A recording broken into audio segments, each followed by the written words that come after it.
ಸಮಸ್ತ ಜನತೆಗೆ ಕೆಂಪೇಗೌಡ ಅಭಿವೃದ್ಧಿ ಸಮಿತಿಯ ಅಧ್ಯಕ್ಷರಾದ ಡಾಕ್ಟರ್ ಎಚ್ ಎಂ ಕೃಷ್ಣಮೂರ್ತಿ ಮಾಡುವ ಅನಂತ ನಮಸ್ಕಾರಗಳು. ವಿಷಯ ಏನಪ್ಪ ಅಂದರೆ, ಮಾಗಡಿ ಕೆಂಪೇಗೌಡರು ಕಟ್ಟಿದಂಥ ಮಾಗಡಿ ಕೋಟೆ, ಕಂದಕ ಕೆರೆಗಳು ವಿನಾಶದ ಅಂಚಿನಲ್ಲಿದೆ. ಇದನ್ನು ಉಳಿಸಬೇಕು, ಬೆಳೆಸಬೇಕು, ಮುಂದಿನ ಪೀಳಿಗೆಗೆ ತಿಳಿಸಬೇಕು ಅಂತ ಹೇಳಿ ಅಲ್ಲಿ 22 ವರ್ಷಗಳಿಂದ ನಿರಂತರವಾಗಿ ಹೋರಾಟವನ್ನು ನಿಮ್ಮೆಲ್ಲರ ಜೊತೆಯಲ್ಲಿ ನಾನು ಜೊತೆಗೂಡಿ ಮಾಡ್ಕೊಂಡ್ಬಂದಿದ್ದೀವಿ. ವರ್ಷ ಕಳೆದಂತೆಲ್ಲ ಅದು ಮುಚ್ಚುವಂಥ ಪ್ರವೃತ್ತಿ ನಡೀತಾನೇ ಇದೆ.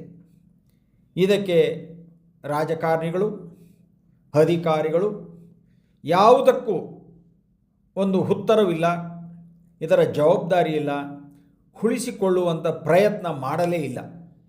ಅದಕ್ಕೋಸ್ಕರ 20/6/2025 ಬೆಳಿಗ್ಗೆ 10:33ಕ್ಕೆ ಮಾಗಡಿಯ ಪುರಸಭೆ ಮುಂಭಾಗದಲ್ಲಿರುವ ಶ್ರೀ ಕೆಂಪೇಗೌಡರ ಪಂಚಲೋಹದ ವಿಗ್ರಹದ ಮುಂಭಾಗದಲ್ಲಿ ಜನರ ಧ್ವನಿ ಅನ್ನುವಂಥ ಒಂದು ಕಾರ್ಯಕ್ರಮವನ್ನು ಹಮ್ಮಿಕೊಂಡಿದ್ದೀವಿ.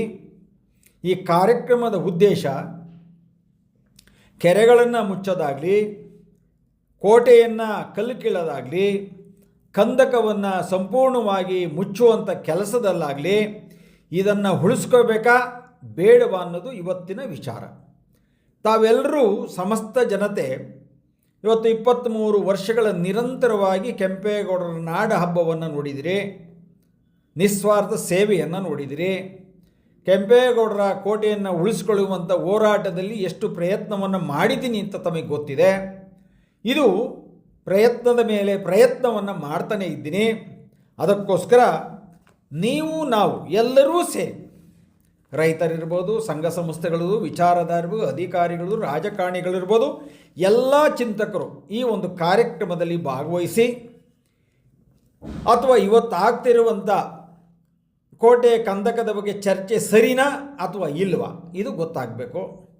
ಇದು ನನ್ನ ಒಬ್ಬನ ಹೋರಾಟ ಅಲ್ಲ, ಸಮಸ್ತ ನಾಡಿನ ಜನರ ಹೋರಾಟವಾಗಬೇಕು. ಇದನ್ನು ಉಳಿಸ್ಕೋಬೇಕು, ಮುಂದಿನ ಪೀಳಿಗೆಗೆ ತೋರಿಸ್ಬೇಕು. ಯಾರಾದರೂ ಮಕ್ಕಳಾಗಲಿ, ಹಿರಿಯೋರಾಗಲಿ, ಹೊರದೇಶದಿಂದಾಗಲಿ, ಹೊರ ರಾಜ್ಯದಿಂದ ಬಂದು ಇದು ಕೆಂಪೇಗೌಡರದು ಜಾಗ ಅಂತಾರೆ ಏನಿದು ಅಂತ ಕೇಳೋದಕ್ಕೆ ಬದಲು ಅವ್ರಿಗೆ ಅರ್ಥ ಆಗೋದು ಕೆಂಪೇಗೌಡರ ಕೋಟೆ, ಕಂದಕ, ಇದು ಕೆರೆ ಅಂಥೇಳಿ ಬಂದವರಿಗೆ ಕಣ್ಣಿಗೆ ಕಾಣುವಂಥ ದೃಷ್ಟಿಯಲ್ಲಿ ನಾವು ಇದನ್ನು ಉಳಿಸ್ಕೋಬೇಕು ಅನ್ನೋ ನನ್ನ ಪ್ರಯತ್ನ. ಇದರಲ್ಲಿ ನನ್ನ ಸ್ವಾರ್ಥ ಇಲ್ಲ.